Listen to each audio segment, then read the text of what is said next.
ഇന്ത്യയുമായി വ്യാപാര കരാർ ഉണ്ടാക്കാനുള്ള ശ്രമം തുടരുന്നുവെന്ന് പറയുമ്പോഴും സമ്മർദ്ദം തുടർന്ന് അമേരിക്ക. കേന്ദ്രമന്ത്രി പീയൂഷ് ഗോയൽ ചർച്ചകൾക്കായി അമേരിക്കയിലേക്ക് പോകും.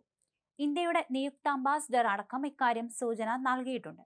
ഇതിനിടയിലും റഷ്യയിൽ നിന്ന് കുറഞ്ഞ വിലയ്ക്ക് എണ്ണ വാങ്ങുന്ന ഇന്ത്യക്കും ചൈനയ്ക്കുമെതിരെ പുതിയ സമ്മർദ്ദ തന്ത്രവുമായി അമേരിക്കൻ പ്രസിഡന്റ് ഡൊണാൾഡ് ട്രംപ് രംഗത്ത് വരുന്നു. ഇരു രാജ്യങ്ങൾക്കെതിരെയും കൂടുതൽ തിരിവ ചുമത്താൻ G7 രാജ്യങ്ങളോട് US ആവശ്യപ്പെട്ടു.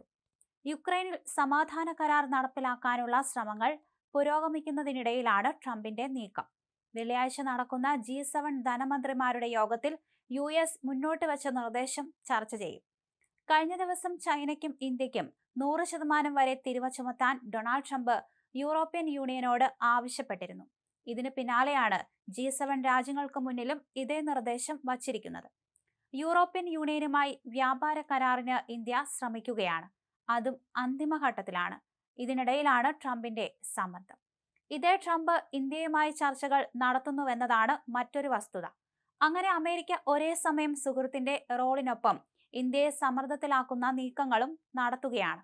US പുറമെ UK, Canada, France, Italy, Germany, Japan തുടങ്ങിയ രാജ്യങ്ങളാണ് G7 ഉള്ളത്.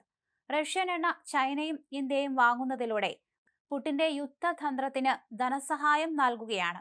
യുക്രൈൻ ജനതയെ ഉന്മൂലനം ചെയ്യുന്നതിലേക്കാണ് ഇത് നയിക്കുന്നത്. ഈ ആഴ്ച ആദ്യം ഞങ്ങൾ യൂറോപ്യൻ യൂണിയനോട് ഇക്കാര്യം വ്യക്തമാക്കിയിരുന്നു. അവർ ഞങ്ങളോടൊപ്പം ചേരും. യുദ്ധം അവസാനിക്കുന്ന ദിവസം വരുന്നതുവരെ ഉയർന്ന തിരിവുകൾ ഈ രാജ്യങ്ങൾക്കെതിരെ ചുമത്തണം. G7 രാജ്യങ്ങളും ഞങ്ങളോടൊപ്പം മുന്നേറേണ്ടതുണ്ട്. US ട്രഷറി വകുപ്പ് വക്താവ് പറഞ്ഞത് ഇങ്ങനെയാണ്.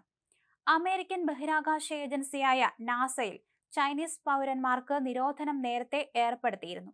നാസയുടെ സൗകര്യങ്ങൾ ചൈനീസ് പൗരന്മാർ ഉപയോഗിക്കുന്നത് ഈ മാസം 5 മുതൽ നിരോധിച്ചു.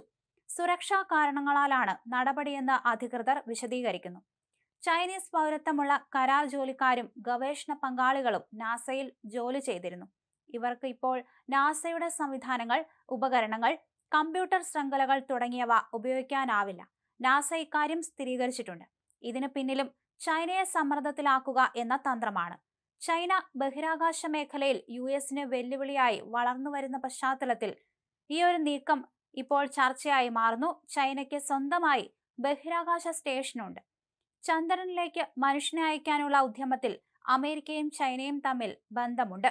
അമേരിക്കയും ചൈനയും തമ്മിൽ മത്സരമുണ്ട്. റഷ്യയിൽ നിന്ന് കുറഞ്ഞ വിലയ്ക്ക് എണ്ണ വാങ്ങുന്ന ഇന്ത്യക്കും ചൈനയ്ക്കുമെതിരെയായിരുന്നു ഇത്തരത്തിൽ പുതിയ തന്ത്രവുമായി അമേരിക്കൻ പ്രസിഡന്റ് രംഗത്തെത്തിയത്. എന്തായാലും ഇരു രാജ്യങ്ങൾക്കുമെതിരെ കൂടുതൽ തിരിവ ചുമത്താൻ G7 രാജ്യങ്ങളോട് US ആവശ്യപ്പെട്ടു എന്ന വാർത്തയാണ് ഒടുവിൽ പുറത്തു വന്നിരിക്കുന്നത്. യുക്രൈനിൽ സമാധാന കരാർ നടപ്പിലാക്കാനുള്ള ശ്രമങ്ങൾ പുരോഗമിക്കുന്നതിനിടയിലാണ് ട്രംപിന്റെ ഈ നീക്കവും.